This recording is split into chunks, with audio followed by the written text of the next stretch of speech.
رجب میں جو دوسرا عمل لوگ کرتے ہیں وہ یہ ہے کہ رجب کے مخصوص روزے، ایک تو یہ پہلا روزہ جمعرات کا اور اس کے بعد کی نماز صلاۃ الرغائب، لیکن اس کے علاوہ مخصوص روزے رکھتے ہیں اور ان روزوں کے تعلق سے مختلف روایتیں ہیں۔ پہلی بات تو وضاحت کر دوں، نبی اکرم صلی اللہ علیہ وسلم نے رجب میں کوئی خاص روزہ نہیں رکھا اور رجب کے اندر آپ نے کسی خاص روزے کا حکم نہیں دیا۔ دونوں باتیں، ایک تو آپ کا عمل بھی نہیں، آپ کا حکم بھی نہیں۔ نبی اکرم صلی اللہ علیہ وسلم رجب میں کوئی خاص روزہ نہیں رکھا اور کسی خاص روزے کے رکھنے کا حکم نہیں دیا، یاد رکھیے۔ اب جو لوگ یہ روایتیں بیان کرتے ہیں رجب کے روزوں کی، وہ سب من گھڑت، یاد رکھیے۔ امام نووی رحمہ اللہ نے ایک بہت اچھی بات فرمائی، جب بھی کسی حدیث کو ایسے دیکھو جس کے فضائل بہت ہی زیادہ ہو رہے ہو، یا محدثین کے اقوال ایسے موجود ہیں کہ جب تم دیکھو کہ کسی حدیث میں یا کسی عمل کے بہت زیادہ فضائل پتہ چل رہے ہو، تو جان لو کہ یہ فضائل من گھڑت ہے، یا وہ حدیث من گھڑت ہوں گی۔ صحیح روایتوں کے مقابلے میں یاد رکھیں، صحیح روایتیں جیسا مثال کے طور پہ شب قدر کی فضیلت کیا ہے؟ 1000 مہینوں سے افضل ہے۔ اب کوئی کہے شب قدر کے علاوہ کوئی ایک رات آتی ہے وہ 1000 مہینے نہیں 2000 مہینوں سے افضل ہے، تو آپ سمجھ جائیے کہ یہ گڑبڑ ہے، کہ تو ہائیسٹ لیول آف ثواب رات میں جاگنے کا وہ 1000 مہینہ ہے۔ اب کچھ لوگوں نے اس کو اگر ہم 1000 مہینوں کو اگر سالوں میں کنورٹ کرے تو ہوتا ہے 83.83 سال اور 3 مہینے، ٹھیک، یہ اس کی عدد ہوتے ہیں۔ آپ کو کہے ایک رات جاگنے کا روزہ رکھنے کا 120 سال کے گناہ معاف ہوتے، تو آپ سمجھ جائیے کچھ تو بھی گڑبڑ ہے۔ جس رات کے جاگنے کی بات قرآن کہہ رہا ہے، جس رات کی عبادت کو قرآن 1000 کہہ رہا ہے، اور کوئی 120 سال کا کہے تو سمجھ جائیے کچھ نہ کچھ، مطلب بہت کثیر ثواب جو کہ صحیح اعمال کے مقابلے میں آ رہا ہے، سمجھ جائیے من گڑت ہے۔ اب دیکھیے کیا روایت بیان کی جاتی ہے اس میں روزوں کے فضائل میں۔ روایت اس طرح سے موضوع ہے، یاد رکھیے روایت موضوع ہے، اللہ رب العزت رحم کرے۔ میں صرف روایت کرنے کے اعتبار سے کہہ رہا ہوں، وہ ایسا کہا جا رہا ہے کہ اللہ کے رسول نے اس میں کہا، جبکہ وہ روایت موضوع ہے۔ حدیث کے الفاظ اس طرح سے ہے، مطلب وہ حدیث جو موضوع ہے، جو آپ کی طرف من گڑت منسوب کی گئے الفاظ یوں ہیں: بے شک رجب کا مہینہ عظمت والا مہینہ ہے، اور آگے اس کے الفاظ ہیں: جو شخص اس میں اللہ تعالیٰ اس کے لیے 1000 سال کے روزے لکھ دیتا ہے، اور 2 روزے رکھے تو 2000 سال کے روزوں کا ثواب لکھ دیتا ہے، اور 3 روزے رکھے تو 3000 سال کے روزوں کا ثواب لکھ دیتا ہے۔ پھر اس کے اندر ہے اور جو ہے لکھ دیتا ہے، اور اگر 7 دن کے روزے رکھے تو اللہ جو ہے اس کو جہنم کے دروازے اس کے لیے بند کر دیتا ہے، اور اگر 8 دن کے روزے رکھے تو جنت کے پورے دروازے اس کے لیے کھول دیتا ہے، اور جس میں سے چاہے جنت میں تاکہ وہ داخل ہو جائے۔ اور جو شخص 15 دن کے روزے رکھے، اس کی برائیوں کو نیکیوں میں تبدیل کر دیا جاتا ہے، اور ایک منادی دینے والا آسمان پہ اعلان کرتا ہے: اللہ تعالیٰ نے تمہاری مغفرت کر دی، اب تم نئے سرے سے عمل شروع کرو، ٹھیک ہے۔ اور جو شخص اس میں زیادہ سے زیادہ روزے رکھے، اللہ تعالیٰ اس کو زیادہ سے زیادہ عطا فرماتا ہے۔ یہ روایت موضوع ہے اور من گڑت ہے۔ امام الجوزی نے اپنی موضوعات اپنی کتاب الموضوع کے اندر اس کو روایت کیا، اور اکثر محدثین نے اس کو اپنی موضوعات کے اندر روایت کیا کہ یہ روایت صحیح نہیں ہے۔ یہ تو 1000 دن کے روزوں کا ثواب بتایا جا رہا ہے، 2000 دن کے روزے، مطلب 30 دن رکھ لیا تو 3000 ہو گئے، یا 29 کا دن آتا 29000۔ اللاجیکل بات ہے، اس لیے کہ دیگر اعمال پہ، شب قدر پر یا رمضان کے روزوں پر یہ فضائل کی بات نہیں آ رہی، یاد رکھیے۔ اسی لیے میں نے کہا کثرت سے جب فضیلتیں آئی کسی چیز میں بہت زیادہ جو صحیح کے مقابلے میں ہو، تو سمجھ جائیے کچھ نہ کچھ گڑبڑ آ رہی ہے اس کے اندر، ٹھیک ہے۔ تو بہرحال دیکھیے کس قسم سے بات آئی ہے، یاد رکھیے یہ تمام چیزیں جو ہے موضوع ہے۔ اسی طرح اس میں ایک خاص نماز کا بھی تذکرہ آتا ہے روزے کے ساتھ، کہ روزہ رکھے اور نماز پڑھے، وہ اس طرح سے بیان کیا جاتا ہے، اور یہ بھی روایت موضوع ہے، جھوٹی ہے، لیکن لوگ عمل کرتے ہوئے کیا ہے، حدیث کو ایسا بیان کیا جاتا ہے جو کہ جھوٹی ہے: جو آدمی رجب میں 1 دن کا روزہ رکھے، اس میں 4 رکعت اس طرح پڑھے کہ پہلی رکعت میں سورہ جو ہے فاتحہ کے بعد جو ہے 100 مرتبہ آیت الکرسی پڑھے، اور پھر دوسری رکعت میں 100 مرتبہ سورہ اخلاص پڑھے، مطلب پہلی رکعت میں سورہ فاتحہ 100 مرتبہ آیت الکرسی، دوسری رکعت میں سورہ فاتحہ کا 100 مرتبہ سورہ اخلاص پڑھے، تو اس کی موت نہیں آئے گی یہاں تک کہ وہ جنت اس سے دکھا لیا جائے، یا جنت میں اس کا ٹھکانہ نہ اسے بتا دیا جائے۔ مطلب روزہ رکھے، روزہ رکھنے کے بعد 4 رکعت اس روزے میں یہ نماز پڑھے، کیا نماز پڑھے؟ جو بتایا جا رہا طریقہ کہ سورہ فاتحہ کے بعد 100 مرتبہ آیت الکرسی، سورہ فاتحہ کے بعد 100 مرتبہ سورہ اخلاص، تو فائدہ کیا ہوگا اس کو؟ نہیں مرے گا، مگر جنت میں اس کا ٹھکانہ بتا دیا جائے گا کہ تم یہاں رہنے والے ہو جنت۔ یہ صحیح روایت نہیں ہے، یاد رکھیے یہ موضوع ہے۔ تو بہرحال اس مہینے کے اندر کوئی نماز ثابت نہیں، یاد رکھیے کوئی روزہ خاص ثابت نہیں۔ اسی طرح ایک اور جو ہے بات نبی اکرم صلی اللہ علیہ وسلم کی طرف منسوب کی جاتی ہے، ایک اور روایت بیان کی جاتی ہے رجب کے فضائل میں، وہ کیا ہے وہ بھی رکھ دیتا ہوں۔ یوں بیان کیا ہے: جو شخص رجب میں 3 دن کے روزے رکھے گا، اللہ اس کو پورے مہینے کے روزوں کا ثواب لکھ دے گا، اور جو 15 دن کے روزے رکھیں گا اللہ تعالیٰ اس کے لیے اپنی رضامندی لکھ دے گا، اور جس کے لیے رضامندی لکھ دی جائے گی اسے عذاب نہ دے گا، اور جو پورے مہینے کے روزے رکھیں گا اسے اللہ تعالیٰ آسانی سے اس کا حساب کر لے گا۔ یہ روایت بھی صحیح نہیں ہے، لہٰذا ہمیں پتہ چلا رجب کے اندر کوئی بھی عمل نماز کے معاملے میں سنت سے ثابت نہیں، خاص کوئی بھی عمل اور روزے کے تعلق سے خاص سنت سے ثابت نہیں۔ آئیے تیسرا کام جو رجب میں ہوتا ہے، بڑے دھڑلے سے ہوتا ہے اور ڈٹ کر ہوتا ہے، وہ کیا ہے؟ وہ یہ ہے کہ رجب کی 27 کی رات کو خاص طور سے شب معراج منایا جاتا ہے۔ تو یہ بڑی اہم دعا ہے، یاد رکھیے۔ اسی طرح سورہ بقرہ سورہ نمبر 2 آیت نمبر 255 آیت الکرسی جس کو ہم کہتے ہیں، آیت الکرسی کی بھی بڑی فضیلت ہے، یاد رکھیے۔ بہت بہت بہت بہت بہت بہت بہت زیادہ فضیلت ہے، اسی کوئی انتہا نہیں۔ میں سمجھتا ہوں پورے فضائل میں رکھ بھی نہیں پاؤں گا، مختصر ہی رکھوں گا، سب بسم اللہ کی مختصر رکھا، اس کی مختصر ہی رکھوں گا۔ آیت الکرسی قرآن مجید کی تمام آیتوں میں اعلیٰ اور افضل ہے۔ آیت الکرسی قرآن مجید کی تمام آیتوں میں اعلیٰ اور افضل ہے، بہت بڑی فضیلت ہے۔ آئیے صحیح مسلم کی روایت ہے، ابی بن کعب رضی اللہ عنہ فرماتے اور کہتے ہیں رسول اللہ صلی اللہ علیہ وسلم نے فرمایا، کیا تجھے معلوم ہے کہ کتاب اللہ میں سے تمہارے پاس کون سی آیت سب سے افضل ہے؟ کیا تمہیں معلوم ہے کہ کتاب اللہ میں سے کون سی آیت سب سے افضل ہے؟ تو میں نے عرض کیا اللہ اور اس کے رسول ہی بہتر جانتے ہیں، مجھے تو نہیں پتا۔ آپ صلی اللہ علیہ وسلم نے دوبارہ فرمایا کہ کیا تجھے معلوم ہے کتاب اللہ میں سے تمہارے پاس کون سی آیت سب سے افضل ہے؟ میں نے عرض کیا اللہ لا الہ الا هو الحی القیوم، یہ آیت الکرسی۔ آپ صلی اللہ علیہ وسلم نے میرے سینے پر جو ہے ہاتھ پھیرا، مطلب شاباشی دیتے نا، ارے ماشاءاللہ، سینے پر جو ہاتھ پھیرا اور فرمایا ابو المنذر، ٹھیک ہے، ان کی کنیت تھی یہ، تجھے علم مبارک ہو۔ تو اللہ لا الہ الا هو الحی القیوم، یہ جو آیت الکرسی ہے، یہ آیت یاد رکھیے سب سے افضل آیت ہے، بہت افضل، بہت فضیلت والی آیت ہے، اس کو ہم بکثرت پڑھنے کی کوشش کیا کریں۔ اسی طرح جو ہے ایک روایت میں آتا ہے، یہ ابو داؤد کی روایت ہے، رسول اللہ صلی اللہ علیہ وسلم صفا مسجد نبوی سے متصل مہاجرین کی رہائش گاہ، مطلب ایک جگہ تھی، وہاں تشریف لائے تو ایک آدمی نے آپ صلی اللہ علیہ وسلم پوچھا، یا رسول اللہ صلی اللہ علیہ وسلم قرآن مجید میں سب سے زیادہ بڑی اور عظمت والی آیت کون سی ہے؟ آپ صلی اللہ علیہ وسلم فرمایا اللہ لا الہ الا هو الحی القیوم، آیت الکرسی آپ نے بیان کی، یہ سب سے فضیلت والی، عظمت والی بڑی آیت ہے، یاد رکھیں۔ اسی طرح سونے سے پہلے آیت الکرسی پڑھنے والے کے لیے اللہ تعالیٰ کی طرف سے ایک فرشتہ مقرر کیا جاتا ہے جو چوری، ڈاکہ اور دیگر نقصانات سے اس کی حفاظت کرتا ہے، نیز شیطان کی بری حرکتوں مثلاً وساوس، جادو، اسی طرح اس کی آصف زدگی اور اس کے خوف سے بھی انسان محفوظ رہتا ہے۔ اتنے سارے فائدے ہیں۔ یقیناً یہ روایت ابو ہریرہ رضی اللہ عنہ کی بڑی مشہور اور معروف روایت ہے، صحیح مسلم میں اور دیگر کتب میں آتی ہے۔ میں اب پوری تفصیلات نہیں رکھتا ہوں، بس مختصر آپ کو واقعہ، چونکہ حدیث بہت لمبی ہے۔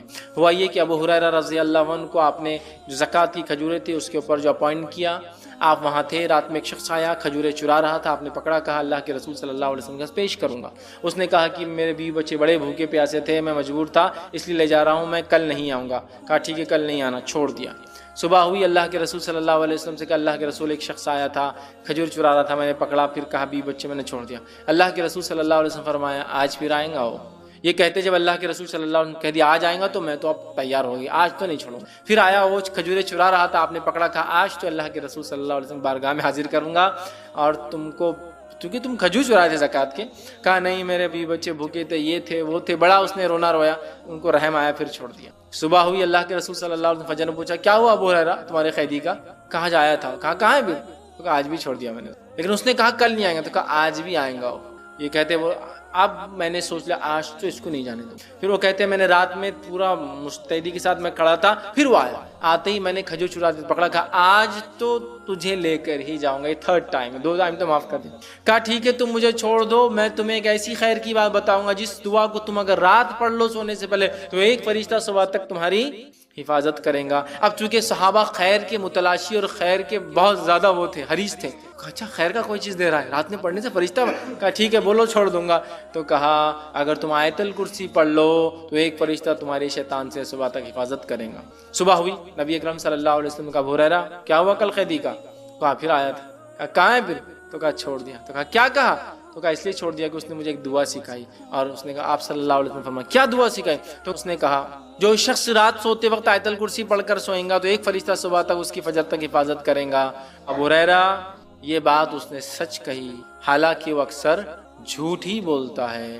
کیا تم جانتے ہو وہ کون تھا جو تمہارے پاس 3 دن سے قید میں آ رہا تھا، پکڑا جا رہا تھا؟ تو کہا اللہ اور اس کے رسول ہی بہتر جانتے ہیں. تو کہا وہ شیطان تھا. کون تھا؟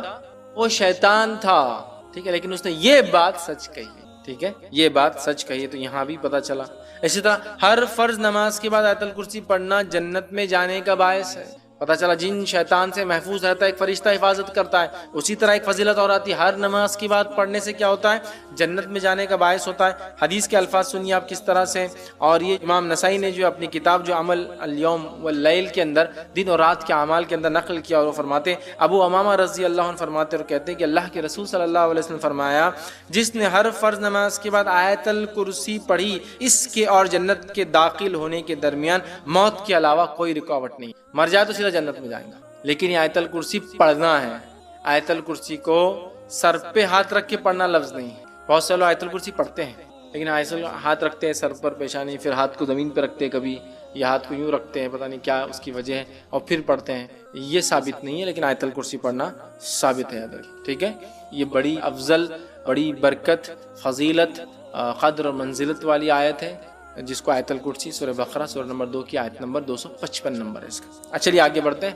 اسی طرح وہ آیت جس کی قرآن حدیث کا ایگزیکٹ ریفرنس کی ضرورت نہیں، اپنے جسم کو اپنی نفس کو ہلاکت سے بچانا ہی ہمارا کام ہے. اور اگر تیز دھوپ میں جانے سے انسانی نفس کو نقصان ہو سکتا ہے تو نہیں جانا چاہیے. لیکن کوئی بولے اگر بالکل حوالہ ہو کہ تیز دھوپ میں گئے تو بیمار پڑ جاتے، تو ایسا کوئی حوالہ قرآن سے ملے گا. لیکن یہ بات بالکل تجزیے کی عام بات ہے. تو ایسے کچھ تجزیات بھی جو عام باتیں ہیں جو دیکھا جاتا ہے وہ بھی انشاءاللہ عزیز رکھوں گا، تاکہ ہم ان ایکسپیرینسز سے، ان تجربات سے بھی کچھ چیزیں حاصل کریں اور اپنے آپ کو بچانے کی کوشش کریں. تو آج میں ایک اہم عنوان پر روشنی ڈالنے کی کوشش کروں گا، قرض دار ہو جائے تو کیا. تو اب عموماً ہوتا ہے کہ آدمی قرض دار بھی ہو تو قرض کی ادائیگی کے لیے کیا کرے. ٹھیک ہے، تو اس بات کو یاد رکھیے. یہ بھی جو نکات میں رکھوں گا یہ فرائض کے اہتمام اور سنت کے مطابق کرنے کے بعد ہے. خالی آپ یہ کر لیں گے تو فقر فاقہ اور قرض نہیں ہٹنے والا ہے. یہ بات کو بھی ہم اور اس بات کو بھی ہم سمجھیں کہ قرض کوئی بہت اچھی چیز نہیں ہے. یاد رکھیں یہ حلال ہے لیکن کو بہت اچھی چیز نہیں ہے کہ آپ بس خوشی خوشی قرض لیتے رہے. بس کچھ لوگ عادت بنا لیتے اس لیے کہ نبی اکرم صلی اللہ علیہ وسلم نے جو قرض دار تھا اور اگر انتقال کر گیا تو اس کی نماز جنازہ نہیں جب تک کہ اس کے قرض یا تو ادا نہ کیا گیا ہو یا تو کسی نے. اسی طرح آپ نے فرمایا اگر وہ شہید بھی ہو جائے پھر زندہ ہو، شہید بھی ہو جائے پھر زندہ ہو، شہید بھی ہو جائے پھر زندہ ہو، تو بھی اللہ تعالیٰ اس کی مغفرت نہیں کرے گا جس پر قرض ہو. اس کا حساب معلق لڑکا ہوا ہی رہتا ہے. 3 ٹائمز بھی ہیں. شہادت ویسی ایک بار ہی بہت بڑا درجہ ہے، لیکن پھر زندہ ہو جائے پھر مر جائے پھر زندہ ہو جائے پھر بھی مر جائے اور قرض دار ہو تو حساب نہیں شروع ہوتا. اس بات کو ذہن میں رکھیں. تو قرض کو اچھی چیز یہ اس لیے کہہ رہا ہوں بہت سارے لوگ خوشی خوشی لیتے ہیں. سمجھ رہے ہیں یہ کوئی بہت اچھی چیز نہیں، اس لیے کہ مر جائے تو پھر وصیت ہونا چاہیے، سسٹم ہونا چاہیے کہ ادا کرنے والے لوگ پیچھے. ٹھیک، لیکن حلال ہے، لیا جا سکتا ہے. چونکہ دنیا میں کچھ لوگ مالدار ہے کچھ لوگ غریب ہے. غربت کچھ کی ہے کہ بغیر قرض کے معاملہ چلتا نہیں ہے، تو لہٰذا بالکل لے سکتے ہیں. میں یہ نہیں کہہ رہا ہوں، لیکن کوئی پسندیدہ چیز نہیں. ایسا لوگ ہوتے ہیں نا سب کچھ ہونے کے بعد بھی لے لو نا قرض ادا کر دیں گے. ایکسٹرا کاموں کے لیے لے رہے، اپنے جس کو کہیں گے لگژری کے لیے لے رہے، ضرورت کے لیے لگژری، ایک اچھی زندگی کے لیے لے رہے ہیں، جبکہ بنیادی زندگی کے لیے لینا چاہیے. اس لیے کہ مر جاؤں تو بڑا مسئلہ ہے نا اس کے اندر، یہ نہیں سمجھتے ہم. تو بہرحال آئیے اب اگر میرے پہ قرض ہو تو میں کیا کروں. علی بن ابی طالب رضی اللہ عنہ سے جو ہے ایک روایت ہے اور یہ روایت جامع ترمذی میں ہے. روایت اس طرح سے مروی ہے کہ ایک مکاتب غلام نے ان کے پاس آیا اور عرض کیا. ایک غلام جس نے مکاتب بولے تو وہ غلام تھا جس نے اپنے مالک سے ایک کانٹریکٹ بنا لیا کہ اگر میں آپ کو اتنے میری کیا قیمت لگاتے ہو آپ. تو مالک بولتا ہے سمجھ تیری قیمت ہے 50 دینار. تو کہتا تھا اگر 50 دینار میں ہی لا کے دے دوں آپ کو کما کے الگ سے تو آپ مجھے آزاد کر دو گے. تو مالک کہتا ہاں. تو اس کا کانٹریکٹ لکھ لیا تھا. مکاتب غلام مطلب جس کا کانٹریکٹ لکھ لیا گیا. اب یہ غلام کیا کرتے تھے اپنے مالک کے کام کے بعد ان سے پرمیشن سے ایکسٹرا ٹائم لیتے تھے اور خوب محنت مشقت کرتے تھے جا کے مارکیٹ اور اتنا پیسہ جمع کرنے کی کوشش کرتے جس سے اپنے آپ کو آزاد کر. تو مکاتب غلام تھے مطلب جس نے کانٹریکٹ کر لیا تھا اپنے آقا سے کہ میں کب چھوٹوں گا اگر اتنا دوں. اب وہ محنت کر رہے آئے اور کہا کہ میں اپنی مکاتب کی رقم ادا کرنے سے عاجز آ گیا. مالک نے رقم تو طے کر دی، ادا ہی نہیں کر پا، اپنی آزادی نہیں لے پا، تو میں عاجز آ چکا ہوں، تھک چکا ہوں. ٹھیک ہے، عاجز آ گیا ہوں، لہٰذا میری مدد کی جائے. آپ میری مدد. علی سے وہ کہنے لگا رضی اللہ علی رضی اللہ عنہ نے فرمایا کیا میں آپ کو وہ کلمات نہ سکھاؤں جو مجھے رسول اکرم صلی اللہ علیہ وسلم نے سکھائے تھے؟ آپ پر ایک بڑے پہاڑ کے برابر بھی قرض اگر ہوگا تو اللہ تعالیٰ اسے دور کر دیں گے. ایک بڑے پہاڑ کے برابر بھی قرض ہوگا تو اللہ تعالیٰ تجھ سے یہ قرض دور کر دیں گے. کیا یہ دعا نہ بتا دوں؟ انہوں نے کہا بالکل یہ دعا تو آپ بتا دیجئے. پھر جو ہے علی رضی اللہ عنہ نے دعا پڑھ کے بتایا اور کہا اللہم اکفینی بحلالک عن حرامک واغننی بفضلک عمن سواک.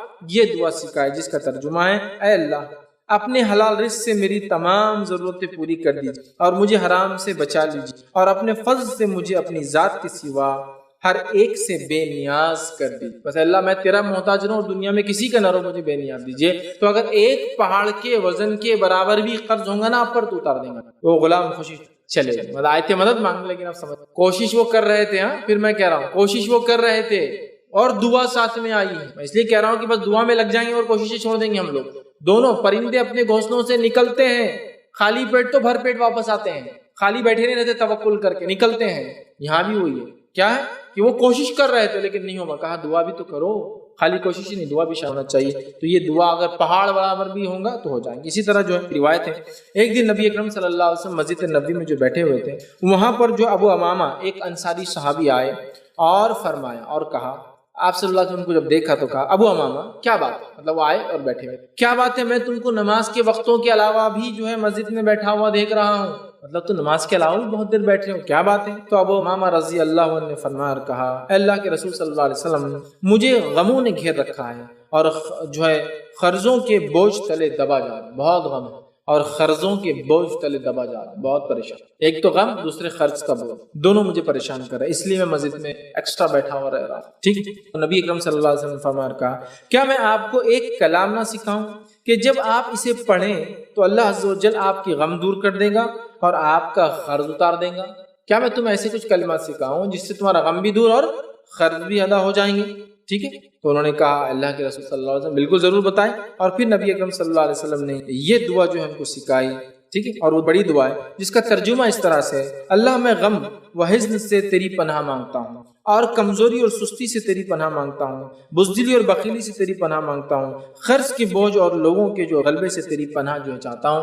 یہ دعا جو ہے نبی اکرم صلی اللہ علیہ وسلم کو وہ دعا سکھائی. تو کہا اگر یہ دعا پڑھ لے تو اللہ تیرے سارے غم دور کر دے گا اور ساری مشکلیں حل. دوسری دعا جامع ترمذی کی ہے، روایت کے اندر آپ صلی اللہ علیہ وسلم نے فرمایا جس کا ترجمہ یہ کہ اللہ مجھ سے قرض دور کر دیجیے اور فقر اور فاقے سے میری کفایت کر دیجیے. مجھ سے قرض دور کر دیجیے اور فقر اور فاقے سے کفایت کر. تو وہاں بھی کیا تھا مجھ سے قرض دور کر دیجیے اور فقر اور فاقے. اس لیے میں نے بھی عنوان دونوں ساتھ لے لیا چونکہ فقر اور فاقہ قرض کو بھی لا لیتا ہے ساتھ. ٹھیک ہے. مجھ سے قرض دور کیجیے اور فقر اور فاقے سے میری کفایت کیجیے. یہ انہوں نے ٹھیک ہے. تو یہ دعائیں ہم کو کرنا. اسی طرح قرض لیتے وقت یہ نیت ہوگی قرض کو واپس دینا. اگر نہ ہوگی تو دو نقصان ہوگا. ایک قرض کبھی واپس نہیں کر پائیں گے اور دوسرا نبی اکرم صلی اللہ علیہ وسلم فرمایا مسند احمد کی روایت ہے جو شخص اس نیت سے قرض لے کے واپس نہیں کرنا ہے وہ ڈاکو ہے، اس نے ڈاکہ. جو شخص قرض اس نیت سے لے کے واپس نہیں کرنا وہ ڈاکو ہے. تو ایک یہ نقصان ہوا کہ آپ ڈاکوؤں میں شامل ہو گئے. دوسرا نقصان کیا ہوتا ہے کبھی آپ قرض واپس نہیں دے پائیں گے. معلوم اس لیے کہ آپ نے حدیث سے فرمایا کہ اللہ نے اس شخص کا ذمہ لے لیا ہے. اس شخص کا ذمہ اور 3 لوگوں کے تعلق سے کہا اس کا ذمہ لے لیا ہے مالی مدد کا. جو کیا کر رہا ہو اس میں فرمایا ہے وہ غلام جو اپنی آزادی کے تو اللہ ذمہ لے لیتا ہے اس کی مدد کرنے کا کہ اس کا میں مسئلہ حل کر دوں گا اور یہ مکاتب اگر غلام ہے تو اس کو آزادی کا. دوسرا فرمایا جو اپنے قرض لوٹانے کے لیے کوشش کرتا ہے اللہ نے اس کی مدد کا ذمہ. قرض لوٹانے کی کوشش کرنے والے کی مدد کا ذمہ اللہ نے لے لیا ہے. قرض دینے کی کیا فضائل ہے، نہ لوٹانے کا کیا انجام ہوگا، یہ میرا عنوان نہیں. یہ دیکھنا ہے تو میرا ایک پورا تفصیلی عنوان ہے قرض دینے کے فضائل اور نہ لوٹانے کا. لیکن آج ہم جو بات کر رہے ہیں صرف قرض سے متعلق بات کر رہے ہیں کیسا اس کا بوجھ سے ہم نے دینے والے کی کیا فضائل ہوں گے، لینے والا کیا کرے، میں وہ سب چیزوں میں نہیں جا. تو اگر لیتے وقت یہ نیت ہوگی نہ لوٹانے کی تو آپ نے ڈاکہ ڈالا اس کے پاس. اور اگر آپ نے یہ نیت سے لی کہ مجھے لوٹانا ہے تو انشاءاللہ العزیز اللہ نے ذمہ لے لیا کہ آپ کی مدد کرے. تو جو شخص قرض لیتے ہیں اور یہ اس سے لوٹانا ہے اللہ تعالیٰ کا ذمہ ہو جاتا ہے کہ اللہ تعالیٰ اس شخص کی جو ہے مدد کرتا ہے. اسی طرح جو کسی وجہ سے اگر آپ نہ لوٹا پائے تو اس شخص کو ضرور ملے اور بتائے کہ آپ نہیں لوٹا. ہمارے پاس کیا ہوتا ہے جب قرض لیا آپ نہیں لوٹا سکتے، تاریخ 10 تاریخ دی گئی لوٹانے، اب 10 کو نہیں دیا فون بند. اس کے نمبر کو کیا لسٹ میں ڈال دیتے ہیں، بلیک لسٹ میں ڈال دیتے ہیں. آپ اس کا فون اٹھانا ہی نہیں، دینا ہی یار اپنے کو، لیکن کیا ہے وہ اب بول نہیں سکتے. تو جب آپ کسی سے قرض لیں اور نہ دے پائے تو کیا کریں، سب سے معلوم اس تاریخ سے پہلے ہی اس کو کال کریں یا اس کے بعد پہنچ اور اس سے معذرت. کیا کرنا ہے کر لو، اب سامنے ہو، سمجھ رہے ہیں، معذرت چاہے آپ اگر بھاگیں گے تو کئی نقصان اٹھائیں گے. پہلا، یہ شخص جو مالدار ہے اس لیے تو قرض دیا، یہ آپ کی شخصیت کو بدنام کر دیں گے اور یہ فطری چیز ہے. بولیں گے ارے اس کو مت دو، میرے لے کے آج تک بھاگ رہا اور میرے فون بھی نہیں اٹھا. دیکھیے آپ جس نے آپ سے قرض لیا آپ اس کے بارے میں کیا کمپلین کرتے دوسرے، یہ بولتے ہو برا آدمی فلاں. آپ کیا بولتے ہیں؟ یار جو بھی ہے وہ لے کے فون کیوں نہیں اٹھاتا، بات کر کے تو بولنا. بولتے بھی نہیں. اگر آپ نے بولے کہ میں فلاں تاریخ 10 کو نہیں دے پا، ٹھیک، تو آپ 9 کو جائیے، میرے بھائی میں نے وعدہ کیا تھا کل تو سوں گا، ہو سکتا ہے تم نے کچھ ٹائم ٹیبل بنا لیا ہو، کچھ میں نہیں دے پا، بہت مجھے اور مہلت. دینے والے کو کیا اجر ہے؟ ہر روز اتنا پیسہ صدقہ کرنے کا اجر ملے گا دینے والے. ابھی میرا اس کی فضائل بتانا مقصد نہیں ہے، لیکن لینے والا کیا کرے تاکہ اگلی بار خرچ ملے، ضرورت پڑنے پر بتائے میں نہیں دے پاؤں گا. فون اٹھائے اس کا، بلکہ خود کرے. یہ نہیں کہ وہ فون کر کے بولے 10 تاریخ کو میرا پیسہ کہاں ہے، اس سے پیسہ لے کے اس کو کال کروا رہے ہوں، اگلی بار کون آپ کو پیسہ دے گا؟ آپ کال کیجیے کہ میرے بھائی میں نہیں لوٹا پایا، میں 1 ہفتے کی، 1 دن کی، 1 مہینے کی اور مہلت چاہتا ہوں. یہ زیادہ اچھا ہوگا کہ اس کی 2 باتیں منہ پہ سن لے اور اس کے بعد آپ اطمینان سے باقی دن گزاریں. ورنہ آپ کو ہر بار دیکھنا پڑے گا، انہیں دیکھ رہا تو نہیں. آپ ظاہر سی بات ہے کہیں سے بھی آ جائیں گا، دوسرے نمبر سے کال کریں گا، وہ راستے میں پکڑیں گا آپ کو، گھر میں صبح آ کے بیٹھ جائیں گا. اور اگر پروفیشنل دینے والا ہے تو پھر تو ہاتھ پیر توڑیں گا آپ کسی. اگر اس کو پتا ہے وصولی کیسی کی جاتی ہے اپنے پیسے کی، تو ہاتھ پیر توڑ کے لے لیں. سب چیزوں سے آپ بچ جاتے ہیں جب آپ جا کے کلیئرلی جو اسلامک پوائنٹ آف ویو سے آ کے پہلے بول دیں کہ میں نہیں دے. ٹھیک ہے. اسی طرح جو ہے خواہ مخواہ جو ہے قرض نہ لے. یاد رکھیے صرف ضرورت پڑنے پر ہی قرض لے. بہت سارے لوگوں کو دیکھا گیا اپنے شوق کو پورا کرنے قرض لیتے ہیں اور پھر قرض کے بوجھ تلے دبے ہوتے ہیں. اس لیے قرض لینا جیسا میں نے کہا کوئی بہت پسندیدہ عمل نہیں ہے. ٹھیک ہے. اسی طرح جو ہے قرض جتنا لوٹا سکتے اتنا ہی لے. اب ہمارے پاس جو ہوگی خرچوں کا لمٹ لیس خرچے ہمارے. اب اکثر ہم لوگ کیوں قرض دار ہوتے ہیں معلوم آپ کو؟ کوئی شرعی وجوہات سے نہیں ہوتے. ایسا آپ نے کوئی آدمی دیکھا جو بولے یار مسجد کا کام کر رہا تھا، لے لیا قرض، بہت مشکل ہوئی لوٹانے میں. دینی درسگاہ چلا رہا ہوں یار بچوں کے لیے، بہت مشکل ہو رہی، قرض لے لیا اس کے بوجھ تلے. نہیں ملیں گے. کیسے لوگ ملیں گے؟ یار قرض لے کے بہت پریشان. کیا کے لیے لیا تھا؟ بچی کی شادی کے لیے. بچی کی شادی کے لیے آپ نے قرض کیا؟ نہیں وہ یہ تھا اور رسم وسم بھی تو ضروری تھے نا، فلاں کرنا تھا. اچھا بہت قرض تلے دبا ہوا ہوں. ارے بس تم کیوں قرض تلے دبے ہو؟ ولیمے کے لیے لے لیا میں. لوگوں کو بھی تو بتانا تھا نا، خاندان کا کھائے ہوئے، اپنے دنیا کا کھائے ہوئے سب کو دینا تھا نا دعوت. 10 لاکھ کا کر لی ولیمہ، پھر اب نہیں دے پا رہے واپس. ولیمے کے بوجھ تلے دبے ہیں. کوئی لوگ قرض تلے کیوں دبے ہوئے؟ مہینوں کی بدعتیں آ رہی تو اس کے لیے قرض لیے ہوئے. یہ بدعت میں یہ کرنا ہے، وہ بدعت میں وہ کرنا ہے، وہ بدعت میں وہ کرنا ہے. قرض لے لے کے کیا جا رہا ہے. قرض لے لے کے ایسے کام کیے جا رہے ہیں جو شرعی بھی نہیں ہے. غیر اللہ کی زیارتیں کی جا رہی ہے، غیر اللہ کے نام پہ چڑھاوے قرض لے کے ہو رہے ہیں. ایسا قرض کبھی نظر آیا کہ کوئی کہے کہ میں نے اس آدمی کو بہت ایماندار ہے، یہ مجبور ہو گیا، اس کا قرض لیا اپنے ذمہ اور ادا کرنے کے، میں نے فلاں مسجد تعمیر کر دی، فلاں ادارے کو وعدہ کر دیا، اب میں پریشان، میں چلا رہا ہوں، کچھ نہیں ملے. ہمارے قرض بھی ایسے جو بلا ضرورت ہے تو اللہ تعالیٰ بھی کیا کرتا ہے، ہماری حالت ایسی کرتا ہے کہ پورا نہیں دے پاتے. غیر شرعی چیزوں کے لیے کر رہے ہیں نا. بیمار ہے کوئی تو مجبور ہے، سمجھ میں آ رہا ہے، لیکن حالت یہ ہے کہ بیماری لانے کے لیے قرض لیا جا رہا ہے. جس کو میں کہوں گا اتنا قرض لے رہے کہ ٹینشن لے کے بیمار پڑ جا رہا ہے. خاموخواہ شادی بیاہ یہ وہ گاڑی لینے کے لیے قرض لے رہا. ارے بیوقوف انسان، گاڑی کیوں رکشے سے چل جاؤ. گاڑی لے کے قرض، مطلب جس چیز میں سواری کر رہا ہے وہ بھی قرض. جو ہم اکثر قرض اپنی لگژریس لائف کے لیے لے رہے ہیں، یہ سب سے بڑا مسئلہ ہے ہمارا. اس لیے میں نے کہا خاموخواہ قرض نہ لے. آج ہم اکثر لوگ قرض کیوں لے رہے؟ 5 لاکھ قرض لے کے میں کو کہاں دبئی جاب کرنے جانا. ارے بیوقوف، اپنی صلاحیت پر جا. 5 لاکھ قرض لے کے جائیں گا، اگر نہیں کما پایا تو آنے کے بعد کیا پھر سود پہ لے کے دیتا، امی کا زیور لے کے دے رہا، شادیوں کے بیوی کا زیور لے کے دے رہا، اس کا ادھر اس کا ادھر، اور پھر 10 سال بعد بھی قرض میں گیا تھا، قرض میں ڈوبا ہوا آیا، قرض میں ڈوبا ہوا. کئی لوگوں کو میں نے دیکھا جو وہاں جا کے روتے ہیں کہ ہم چلے گئے اور 10 لاکھ روپے قرض لیا تھا وہاں سے. UK چلے گئے تعلیم کے لیے، 50 لاکھ کا قرض لے کے ڈاکٹر بننے. اور کیا کرنے کا ہے؟ ہندوستان میں رہ کر چپراسی بنو زیادہ اچھا ہے. قرض میں کہہ رہا ہوں نا بہت اچھی چیز نہیں کہ خوشی خوشی آپ اٹھے اور 50 لاکھ کے قرض لے کے چلے، 10 لاکھ وہ اٹھا رہے ہیں. دیکھا جائے یہ ضرورت والے قرض نہیں، یہ ہم نے لگژری اپنے لائف سٹائل مینٹین کرنے. کیوں؟ آپ کیا انڈیا میں ڈگری حاصل کرے تو آپ کو اللہ تعالیٰ آپ کے رزق میں کم دیں گا کہ جتنا تھا، اور اگر UK سے کیوں تو اللہ رزق بڑھا دیں گا. ارے جنہوں نے کچھ نہیں پڑھا وہ اتنا کماتے ہیں کہ جو دنیا بھر کماتے دیکھ کر ان کو شرماتے ہیں کہ کچھ نہیں پڑھنے والا بھی کماتا. اس سے میں جو لوگ پڑھائی کر رہے ہیں، محنت کر رہے ہیں، ان کو نیچے نہیں دکھا رہا ہوں. میں کہنا یہ چاہ رہا ہوں رزق انسان تقدیر سے لاتا ہے. میرے کوشش کرو نا تم. اچھی تعلیم رزق کا ذریعہ بن سکتی ہے، لیکن تعلیم سے انسان کمائے ضروری نہیں. دیکھیے ایک آدمی ہے پتہ نہیں کیا کیا ڈگری حاصل کیا لیکن بزنس کرتا ہے، تو ڈگریوں سے کوئی فائدہ نہیں اٹھایا. بزنس کر رہا ہے، اتنا کما رہا ہے کہ وہ ڈگری آپ تو لوگ بھی اتنا نہیں کما. سمجھ رہے ہیں بات؟ میں یہ کہنا تو نہ میں تعلیم سے روک رہا ہوں، نہ میں آپ کو ڈی موٹیویٹ کر رہا ہوں آپ کی کوششوں کو. میں کہہ رہا ہوں بات کو سمجھو میرے بھائی، جس کو بولتے ہیں ہوش تھامو. یہ ہمارے قرض جو ہم لیتے ہیں نا اکثر یہ وہ قرض ہے جو قرض کی ہم کو ضرورت ہی نہیں شرعی اعتبار سے، اس کو پسندیدہ نہیں ہے. ایجوکیشن لو قرض، چلو باہر جاب لو قرض لو، ویزا لگاؤ، ایجنٹس کو یہ دو وہ دو. ارے میری بھائی اپنی کیلیبر اپنی صلاحیت پہ جانا، ہندوستان میں کمانا، کیوں قرض لے کے جا کے پریشان ہوتے ہو؟ پھر ایسا قرض لو اگر لیتے ہو جو لوٹا سکو.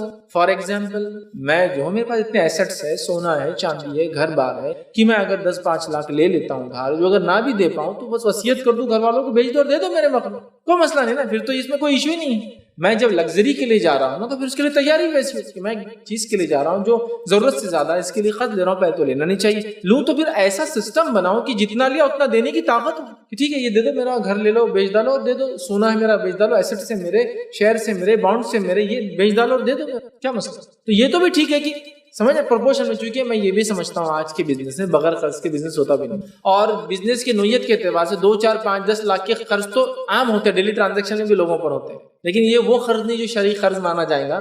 یہ ایک نوعیت ہے. جیسا کہ میں بھی بزنس کرتا ہوں تو میرے روز کے ٹرانزیکشن ہے تو لاکھوں ادھار دیتا ہوں تو لاکھوں کا قرض مجھ پہ چڑھتا ہے، لیکن وہ منتھ اینڈ میں 3 منتھس میں، کوارٹرلی، 6 منتھ میں، یہ ایئرلی وہ مینٹین ہو جاتے ہیں. مطلب ایسا نہیں ہوتا کہ وہ آدمی سال بھر میں ڈوب گیا، نہیں، ویسا نہیں ہوتا. وہ بزنس کی نوعیت ہے. سال بھر کے آخر میں اس نے میرا قرض بھی دے گا جو لیا، میں ان کا قرض بھی دے دوں گا. قرض سمجھتے ہیں نا آپ کس کو؟ جو آپ لیتے جس کے بوجھ تلے آپ دب جاتے. یہ ڈیلی ٹرانزیکشن میں آنے والے اخراجات، یہ قرض نہیں، یہ وہ چیز جس کے بوجھ تلے آپ دب جاتے ہیں، جس کا بوجھ محسوس کر سکتے ہیں آپ اپنے. کئی لوگوں میں نے دیکھا قرض کے بوجھ سے ان کے بال سفید، بوجھ جلد ان کی ڈھیلی پڑ جاتی ہے، سوچنے اور سمجھنے کی صلاحیت کم پڑ جاتی ہے. سمجھ رہے ہیں میں وہ بولنا چاہتا ہوں. کوئی پسندیدہ چیز نہیں ہے. اور اکثر آج ہم قرض لگژری جینے کے لیے، اچھی زندگیوں کے، تو قرض جتنا لوٹا سکتے ہیں اتنا لینا چاہیے. یاد رکھیے جتنی چادر ہے اتنے پیر پھیلائے، عام زبان میں رکھیے. اور قرض کو معمولی سمجھ کے، شوق کی وجہ سے، ضرورتوں کے لیے بہت اشد ضرورتوں میں لے. میں جانتا ہوں ایک زمانہ تھا، یہ آج کا سود خور زمانہ نہیں ہے، انٹرسٹ بیس سسٹم نہیں، لیکن ایک زمانہ تھا آج سے 25-50 سال پہلے کا. آپ اگر کسی کو قرض کا بول دیں نا، اس کے آنکھ پہ کانٹے کھڑے، تو مرنا پسند ہے، قرض نہیں لیں. اور آج کیا حالت ہے؟ جینا ہے تو قرض ہی لیتے رہو. بس آج ہمارا سسٹم ہے جینا ہے تو قرض لو، اس کے بغیر جینا تھوڑی ہوتا ہے. یہ انٹرسٹ بیس اکنامی کا نتیجہ، مخروض زندگیاں گزار. آپ کو معلوم یورپ اور امریکہ میں یہ نسل جو گزر رہی ہے اتنی مخروض ہو چکی کہ ان کی آنے والی نسل بھی اگر چکانا چاہے تو نہیں چکا سکتی. آنے والی نسل اکنامیکلی غلام پیدا ہونے والا. اب حالت یہ چکی امریکہ اور یورپ میں کہ ان کا ڈیپٹ، ان کا ادھار ان کے نسلوں پر ٹرانسفر ہو رہا ہے. گارنٹر ہوتا تھا نا پہلے، میں اپنے گارنٹر ہوں، اب گارنٹر نہیں ہے، تمہاری اگلی نسل کو دینا ہے. یہ لیول پر وہ خرچ پہ آ چکے، یہ لیول پر خرچ پر آ چکے. ری فائنینسنگ نہیں، ری فائنینسنگ سسٹم چل رہا ہے. اس سے $1,00,000 لیا، اس سے ری فائنینس کرا، اس کا 1% تھا، اس کا آدھا ٹکا. یہ بولتا میں ری فائنینس کرتا ہوں، تمہارا میں پے کر دوں گا. وہ بینک لیتی بولتی 0.25 میں لوں گا. وہ بولتا میں ری فائنینسنگ کروں گا 0.1%، بولتا میں ری فائنینسنگ. وہ اتنا دور چلے گیا کہ اس کو بھی نہیں معلوم کہاں چل رہا اور کیا سسٹم. سمجھ رہے ہیں بات؟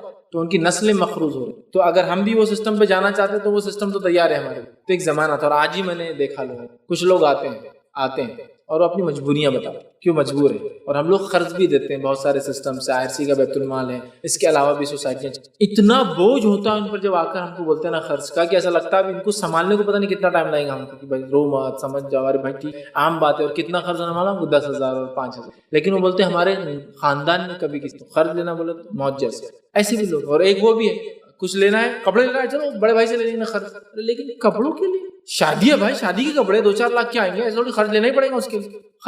ہر چیز کے لیے، مطلب قرض کو معمولی سمجھ رہے ہیں. بتانا چاہ رہا ہوں یہ بہت اچھی چیز، یہ بہت بڑا بوجھ ہو.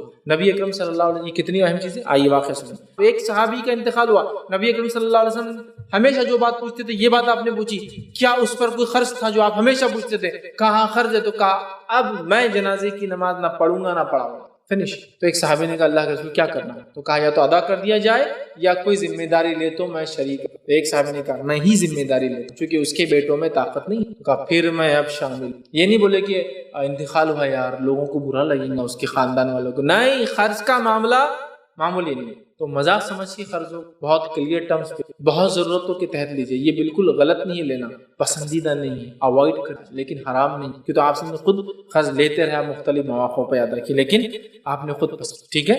لیکن نبی اکرم صلی اللہ علیہ وسلم نے اپنی چوائس سے غربت والی زندگی کو پسند کیا تھا. آپ کو آپشنز تھے، آپ چاہتے تو دنیا کا مال و دولت آپ کے قدموں میں لا دیا جاتا، لیکن آپ نے بائی چوائس یہ زندگی، سمجھ رہے ہیں، بائی چوائس. ٹھیک ہے. اسی طرح سیونگز کی عادت ڈال. سیونگ سمجھتے ہیں. اب سیونگ بولتا ہوں تو دیکھو یہودیوں کے انگریزوں جیسی باتیں کر رہے ہیں. ہر انگلش ٹرم یہودیوں اور انگریزوں کا نہیں رہتا. سیونگ سے مراد پیسے بچانے کی عادت ڈالیے.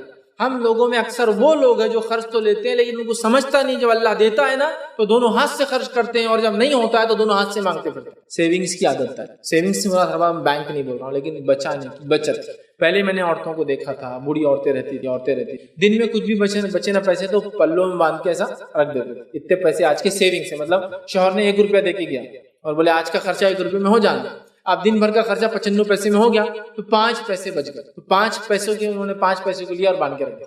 آنوں کا زمانہ تھا، 12 آنے ہوتے تھے تو وہ 4 آنے کے 4 آنے مل کے وہ 12 آنوں کا 1 روپیہ بنتا تھا، بعد میں 100 پیسے کا، ٹھیک ہے، تو بچایا اپنا 4 آنے یا 5 پیسہ جو سب سے چھوٹا سکہ تھا رکھا۔ آج کے سیونگز 5، ٹھیک ہے۔ ایسے روز کی کیسے جمع کرتے تھے؟ اگر آپ میں سے کچھ لوگوں کو یاد ہوگا تو گھر میں دیوار بنتی تھی، دیوار کے اندر دیوار میں غلہ بنا ہوا ہوتا تھا، اس میں ڈراپ کرتے رہتے تھے۔ اب وہ غلہ توڑنا ہوتا دیوار توڑنا پڑتا، مطلب بہت سیریس میٹر پہ ٹوٹتا تھا وہ غلہ، پھر توڑنے کا پھر بناتے تھے، پھر اس میں ڈراپ ان ہوتا تھا، یا پھر مٹی کے غلے ہوتے تھے جو آپ کبھی کبھار کہیں دکھ جاتے ہیں، بچے لاتے بھی تو ایک ہی دن بھر لیتے ہیں ہمارے، ماشاءاللہ اللہ تعالیٰ نے ایسے بنا دیا ہے، ہمارے بچے اگر غلہ لاتے بھی تو ایک ہی دن بھر جاتا، ابا ڈالو، دوسری بات مطلب وہ ٹول ٹیکس کے اور ڈالو، اور اس میں اور ڈالو، امی ڈالو، اور سکے تو ہونا ہی نہیں، نوٹیں ڈالو پوری اس کے اندر، دادا نانا پورے محلے سے ایک ہی دن بھر دے رہے، لیکن وہ زمانہ تھا میں نے غلے لوگ لا کے رکھتے تھے۔ اچھا غلے بھی ملتے تھے تو وہ غلوں کے بارے میں پوچھا جاتا تھا کتنے روپے غلہ ہے، تو وہ بولتا تھا 25 روپے آئیں گے، مطلب اتنے پیسے جمع ہوں گے 25 روپے تک ہو سکتے ہیں، مطلب غلے میں چونکہ سکے ہیں نا اتنا ہیوی، چھوٹا بڑا بڑا بڑا اتنے بڑے رہتے ہیں، اس میں 200 روپے تک آئیں گے، چونکہ سکے بہت چھوٹے اور ہیوی ہوتے تھے، مطلب 5 پیسہ 10 پیسہ 20 پیسہ 25 پیسہ 50 پیسہ روپیہ تک ہوتا تھا نا، پھر 2 روپے کا سکہ آیا، پھر 5 کا آیا، وہ تو ابھی زمانہ مطلب 2 روپے بہت بڑا سکہ ہوتا تھا یار،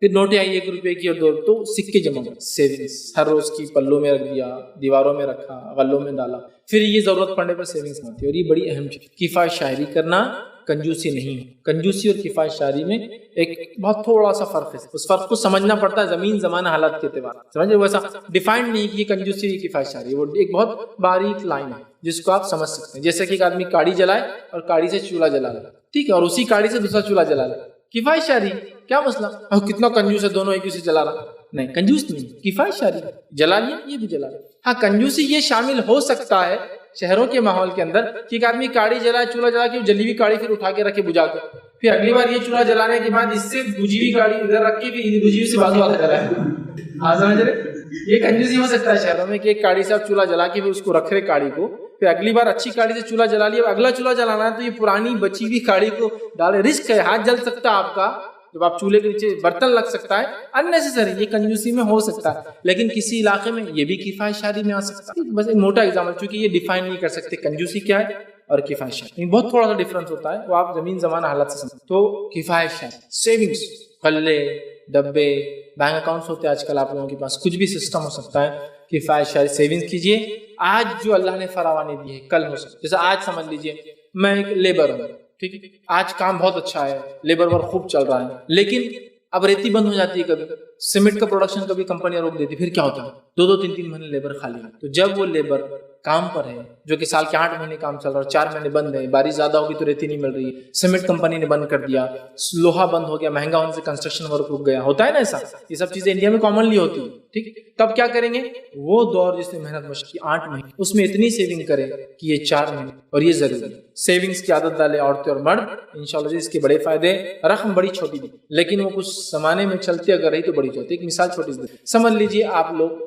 ہر سال آپ کی انکم کے اعتبار سے ڈیپینڈ ہے، سمجھ لیجیے ہر مہینے میری انکم کا 1000 میں بچا سکتا ہوں، 1000 اگر آپ کی انکم کا بچا سکتا اور اس کو آپ بازو رکھ دو، جو کہ آپ کے لیے کوئی بڑی بات نہیں ہے، لیکن آپ خرچ کر دے بھی تو آپ کے لیے کوئی بڑی بات نہیں، اگلے مہینے آپ اس سے زیادہ کما لیتے ہیں، لیکن وہ 1000 نکالنے کی عادت ڈال، فار ایگزامپل یہ عادت آپ نے 4 سال چلنے دی تو کتنا پیسہ جمع کر لیا آپ نے، کم بیش 50,000، ایسی 48,000 ایسی جمع ہو کے پڑا ہوا آپ نے، مطلب یہ یا تو کسی کی مدد میں کام آئیں گا یا تو خود آپ کو ضرورت پڑنے پہ کام آئیں گا، اور یہی عادت آپ نے اٹھا کے رکھی تو سسٹمیٹک آپ ڈالتے رہے 1000 روپے، ایک خالی ایک مثال دے رہا ہوں، اور آپ نے آپ کی بچے کی پیدائش سے کام شروع کیا اور ڈالتے رہے، دیکھیے یہ توکل کے خلاف نہیں ہے، آپ بولیں گے ابھی تو توکل کی بات ہو رہی ہے، ابھی سیونگز کی بات ہو رہی ہے، توکل کے خلاف نہیں ہے چیزوں کو سیو کر کے رکھنا، منافی نہیں ہے کہ اگر آپ جنگ میں جا رہے ہیں تو جنگ سے پہلے تیاری کرنا، اور ہارنے کی بھی اور جیتنے کی بھی، یہ منافی نہیں ہے توکل کے، اس لیے کہ نبی اکرم صلی اللہ علیہ وسلم نے خود اپنے زندگی میں کئی جنگوں کے پلانز بنائے جس میں ریٹریٹ پلان بھی تھے کہ اگر ایسا ہوتا ہے تو ہم ادھر سے نکلیں، تو یہ منافی نہیں ہے توکل کہ پہلے سے پلان کریں کہ ایگزٹ کیسا کریں گے،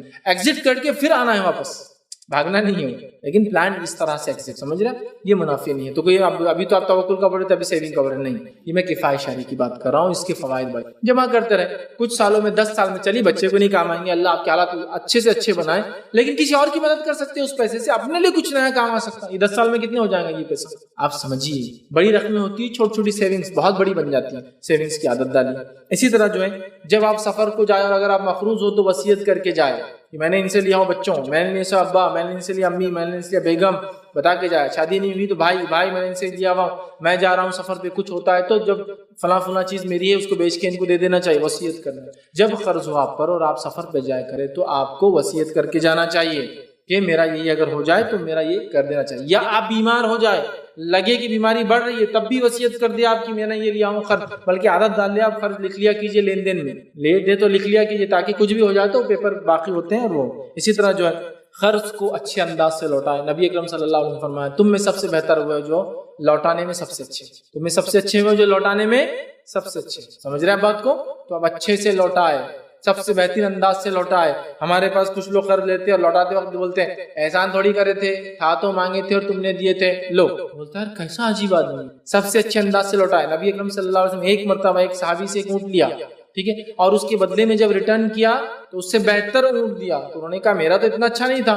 تو کہا تم میں سب سے اچھے وہ ہے تو لوٹانے میں سب سے اچھے ہو، اور میں لوٹانے میں تم میں سب سے اچھا. لیکن اس کو کوئی ہرگز سود لینے کا نیا طریقہ نہ بنائے کہ اللہ کے رسول نے ہلکا اونٹ لیا تھا، ریٹرن بھاری کیا تو اب تم میرے سے 1 لاکھ لو اور 1.5 لاکھ واپس دینا اچھا اس سے.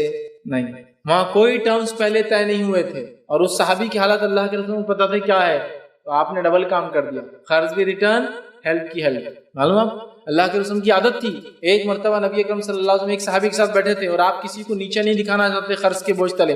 صحابی کے ساتھ اونٹ پر تھے. آپ نے کہا اللہ کے رسول سنا کیا ہوا، نکاح وغیرہ ہو گیا کیا، شادی وغیرہ، چونکہ نوجوانوں کی مسائل ہوتے ہیں. اللہ کے رسول کہاں سے کروں شادی، پیسہ ہی نہیں ہے. کہا ٹھیک ہے غربت ہے.